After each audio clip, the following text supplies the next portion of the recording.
Welcome back to my YouTube channel दोस्तों। Meenu vlog में आप सबका स्वागत है। आई होप आप सब बहुत अच्छे होंगे और हम भी बहुत अच्छे हैं। घर का सारा काम हो चुका है, सुबह का वक्त है और घर का सारा काम तो फिनिश हो गया है। तो आज मैंने सोचा कि आज मैं अपना ओपीडी रूम क्लीन कर लेती हूँ, क्योंकि काफ़ी दिनों से मैंने वहाँ की डस्टिंग नहीं की है। सारे मेडिसिन के डब्बे यहाँ वहाँ हो गए हैं, तो सारी चीज़ों को व्यवस्थित करनी है, सारी चीज़ों को ऑर्गेनाइज़ करना है अच्छे से।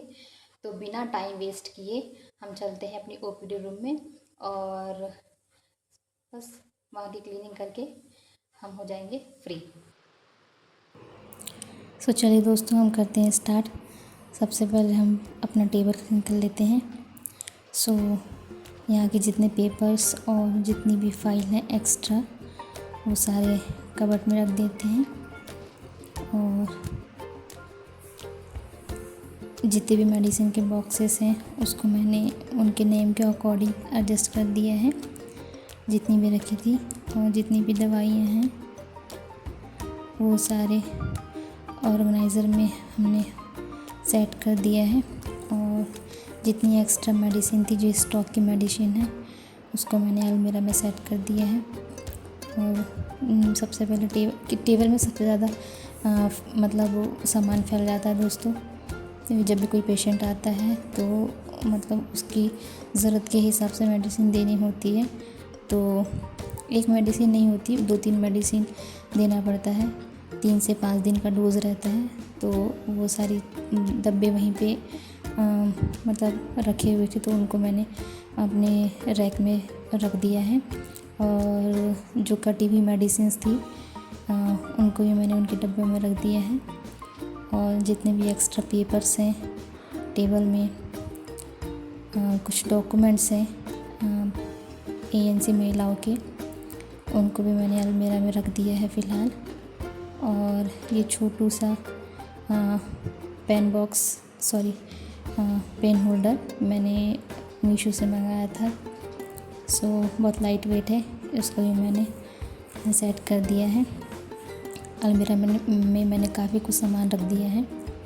और ये छोटी छोटी मेडिसिन से जो कटी हुई रखी थी वहाँ पे, इनको मैंने डब्बों में रख दिया दोस्तों, क्योंकि 3 से 5 दिन का डोज होता है, तो उस हिसाब से दवाई देनी होती है। जो दवाई बच जाती है कटी हुई, वो सब टेबल में वैसे ही रखी थी, तो मैंने उनको अपने अपने डब्बों में रख दिया। यहाँ मैंने येलो कलर की ट्रे में सारे इंस्ट्रूमेंट जमा के रख दिया है। बीपी इंस्ट्रूमेंट, स्टेथोस्कोप, थर्मोमीटर और ये सारी चीज़ें मैंने ट्रे में रख दिया है। और जितनी भी चीज़ें थी फ़िलहाल वो सारी मैंने अलमीरा में रख दी है। टेबल को मैंने क्लीन कर लिया। टेबल में बस मैंने 2-3 ओरल ड्रॉप्स रखे हैं बच्चों के, और अपना ओपीडी रजिस्टर और लैपटॉप रखा है। इसके अलावा अब टेबल में कुछ भी सामान हम नहीं रखेंगे। टेबल से तो मैंने सारा सामान हटा दिया है, क्लीन कर दिया है। अब चलते हैं हम अपने एग्ज़ामिनेशन टेबल के पास, क्योंकि एग्ज़ामिनेशन टेबल में बहुत सारा मैश हो गया है, तो उसको भी हमको क्लीन करना है। यहाँ का काम तो हो गया है, मेरा टेबल तो क्लीन हो गया है। पेशेंट कंटिन्यू आते हैं दोस्तों, तो समय नहीं मिल पाता है, टाइम नहीं मिल पाता है उसको व्यवस्थित करने का, चीज़ों को उठा कर रखना, क्योंकि मेडिसिन देना है, फिर उनका इन्वेस्टिगेशन करना है, तो ये चीज़ें मिस हो जाती हैं। तो ये सब काम तो हो गया है और बहुत दिनों से मैंने सोचा था, बट मैं हो नहीं पा रहा था। आज फाइनली काम हो रहा है। ये है हमारे एग्ज़ामिनेशन टेबल। यहाँ पे सारी चीज़ें रखी हुई है, इंजेक्शन्स है और सिरिंज रखी हुई है। तो इन सारी चीज़ों को मैं अच्छे जमा लेती हूँ यहाँ पे, क्योंकि जब भी कोई पेशेंट आता है तो उनका ब्लड जांच करना होता है, उनका शुगर जांच करना होता है। तो ये सब चीज़ें कॉटन वॉटन और जितनी भी किट है, सिफिलिस की, प्रेगनेंसी किट और सिकल सेल की किट्स, ये सारी चीज़ें यहाँ रखी हुई है। तो इन सब चीज़ों को हम सेट कर लेते हैं। और ये छोटे छोटे कॉटन के बॉल्स मैंने बना कर रख लिए हैं इसमें, क्योंकि जब इन्वेस्टिगेशन करना होता है तो पेशेंट को कॉटन देना पड़ता है ब्लड पूछने के लिए। ब्लड पूछने के लिए। तो उसके लिए मैंने यहाँ पे कॉटन के छोटे छोटे बॉल्स बना के रख लिए हैं, ताकि जब भी इसकी ज़रूरत पड़े तो आसानी से हम उस कंटेनर में से उठा सकें। तो जो भी अगर मेरा वीडियो देख रहे हैं या फिर इस फील्ड से हैं, तो आप भी इस टाइप से ही कॉटन के रोल्स बनाकर हमेशा अपने साइड में रखा करें, ताकि जब भी हमें नीड हो, ज़रूरत हो किसी पेशेंट को देने की, तो हम फटाक से उसमें से निकाल के दे सकें। और सबसे एक बात है दोस्तों, जब भी हम पेशेंट को कॉटन देते हैं ना अपने हॉस्पिटल में, तो पेशेंट बहुत कम पेशेंट ऐसे समझदार होते हैं जो डस्टबिन में ही कॉटन को डालते हैं। बाकी तो सारे पेशेंट ऐसे ही कॉटन को नीचे फेंक देते हैं।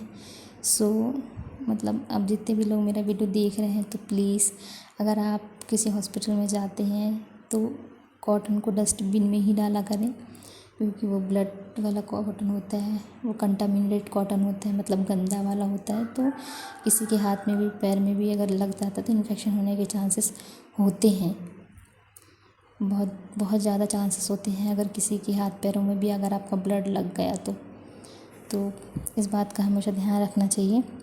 तो एग्ज़ामिनेशन टेबल में बहुत सारी चीज़ें थी, तो उनको मैंने अपनी अपनी जगह पे रख दिया है। और शुगर की स्टिप के 2-3 डब्बे एक्स्ट्रा वहाँ रखे हुए थे, तो उनको भी मैंने वहाँ से हटा के रख दिया है। और कॉटन के छोटे छोटे जो रेशे होते हैं वो ऐसे कपड़ों में चिपक जाते हैं टेबल क्लॉथ पर, तो उसको मैंने से क्लीन कर लिया है।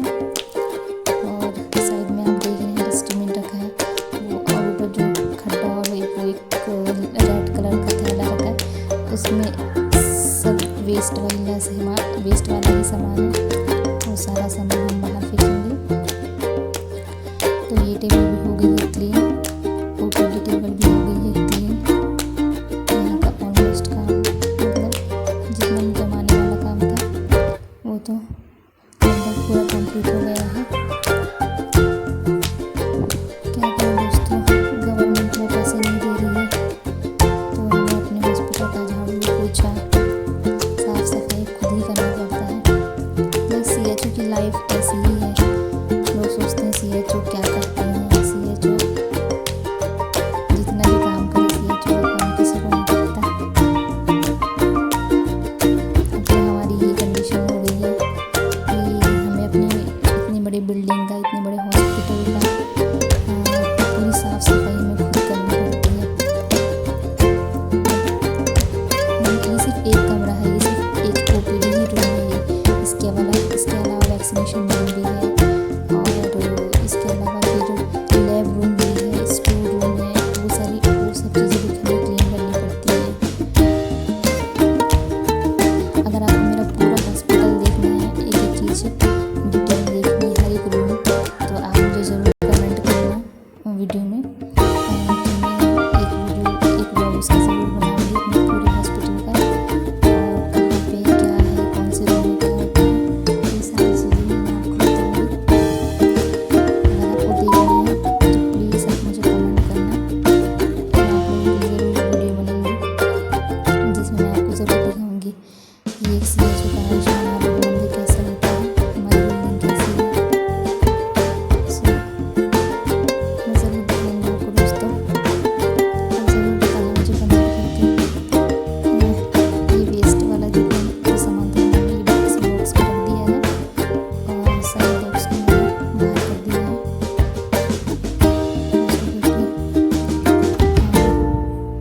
बाहर जलाना पड़ेगा।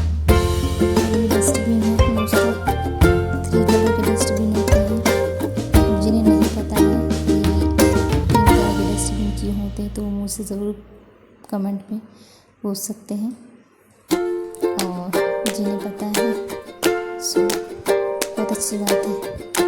जितने भी मेरे व्यूवर्स हैं जिन्हें नहीं पता है, आप प्लीज़ मुझसे पूछ सकते हैं। सो सारे टेबल जमाने के बाद, सब चीज़ ऑर्गेनाइज़ करने के बाद मैंने फटाफट कमरे को कर लिया है क्लीन। और दोस्तों ये मिट्टी इसलिए इतनी दिख रही है क्योंकि वहाँ पे ना मधुमक्खी बोलते हैं ना, उसने अपना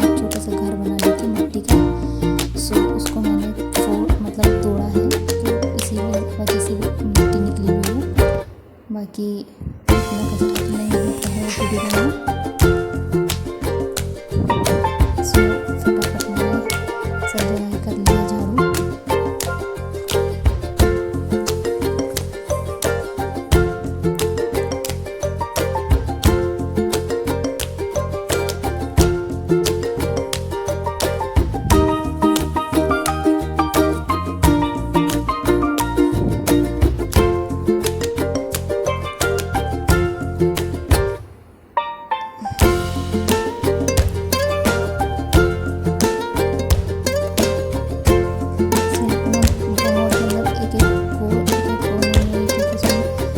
जल्दी जाले लग जाते हैं, हर चीज़ों में इतनी जल्दी जाले लग जाते हैं। वेट मशीन के नीचे बहुत जाले लग जाते हैं एकदम से। और ये हमारी हाइट मापने वाला स्केल है। सो इसमें भी मधुमक्खी ने अपना वो बना ली थी घर। इसको ही मैंने बाहर ले जाके उसको सब मतलब पानी से वॉश किया, मतलब धोया है। मतलब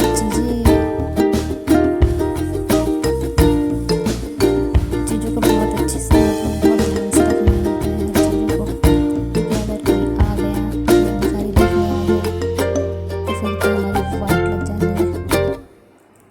मुझे नहीं पता है मधुमक्खी नहीं क्या कर सकते हैं, सब नहीं पता है। तो यहाँ मैंने फटाफट कर लिया और अब लगा लेते हैं अच्छे से पोछा। फटाफट कर लेती हूँ इसे। रगड़ के पोछा लगाया हुआ है दोस्तों बहुत ज़्यादा, क्योंकि जो चेयर्स और टेबल्स होते हैं ना वो मतलब काफ़ी दिन तक एक ही जगह पे रहने की वजह से टाइल्स में उसके निशान बन जाते हैं। तो वो सब निशान ऐसे बन गए थे, तो मैंने खूब रगड़ के पोछा लगाया है। ये हो गई हमारी ज़िंदगी दोस्तों, CHO की ज़िंदगी झाड़ू पोछे वाली हो गई है। डाटा एंट्री ऑपरेटर तो हम बन चुके थे, अब हम सफाई कर्मचारी भी हैं। हम मल्टी टैलेंटेड हैं दोस्तों, CHO मल्टी टैलेंटेड हो गया है। हमारे हॉस्पिटल में सब कुछ हमें ही करना पड़ता है, केयर भी हम ही करते हैं, झाड़ू पोछा भी हम ही करते हैं, डाटा एंट्री ऑपरेटर का काम भी हम ही करते हैं। सारी चीज़ें हमें खुद करनी पड़ती है दोस्तों। फिर भी लोग बोलते हैं कि CHO करती क्या है। मैं एक वीडियो ज़रूर बनाने वाली हूँ दोस्तों, जिसमें CHO के काम मुझे मतलब बताऊँगी मैं आप लोगों को। तो अगर आप लोगों को वीडियो चाहिए कि CHO के क्या क्या काम होते हैं, कौन कौन सी सर्विसेज देती हैं आयुष्मान आरोग्य मंदिर में, तो प्लीज़ आप मुझे कमेंट करना वीडियो में, तो मैं आप लोगों के लिए वो भी एक अलग से वीडियो बनाऊँगी। तो अगर आप मतलब कमेंट करने से दोस्तों मतलब आपको कमेंट करने में बहुत अच्छा लगता है। अगर कमेंट करते हैं तो ये नहीं है कि हाँ मतलब हमारे व्यूअर्स हमें देखते हैं, हमारी वीडियो पसंद करते हैं और हमें कुछ चीज़ जानने की क्यूरियोसिटी रहती है, तो हम सब पूछते हैं, ये सब चीज़ें अच्छी लगती हैं। तो फिलहाल मैंने ये पोछा भी कंप्लीट हो गया है और ये सारे डस्टबिन है कलर कोडिंग के हिसाब से मैंने इसे अपनी जगह पे रख दिया है दोस्तों, क्योंकि मतलब हमको एग्जामिनेशन करने के बाद या सर्विस करने के बाद जिस हिसाब से सूटेबल लगता है उस हिसाब से मैंने डस्टबिन मतलब एडजस्ट किया है। और सारे डस्टबिन एडजस्ट करने के बाद मैंने जो स्टूल्स थे उनको भी एक जगह पर रख दिया है। ये वाला टेबल स्टूल यहाँ से पेशेंट के लिए है, जहाँ से पेशेंट का एग्जामिनेशन इन्वेस्टिगेशन होता है। तो दोस्तों मेरा सारा रूम हो गया है क्लीन, और ये देखिए पूरा रूम मैंने कर दिया चकाचक, साफ़ हो गया है।